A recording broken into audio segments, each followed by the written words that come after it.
भाई देख सकते हो आप, ये भी कटहल बड़ा प्यारा कटहल है। कुछ पका हुआ है, कुछ कच्चा है। कुछ लोग कच्चा खाते हैं, कुछ पका के खाते हैं। ये भी ऐसे पकता है जैसे आम को पूरी लगाते हैं या कपड़े में लगा लपेट के रखते हैं। कटहल क्या दाम है भाई?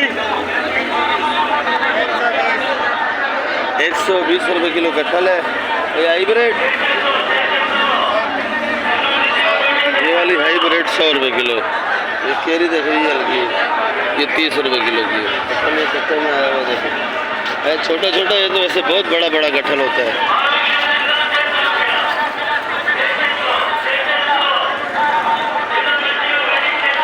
ये हमारा वडेरा खैरू सिंधी, ये धनिया पुदीना प्याज बेच रहा है। देखो उसने भी प्याज साफ करके लगाया है। मेरा गर्मी बहुत ज़्यादा लग रही है इसको, तो कराची में गर्मी बहुत है भाई।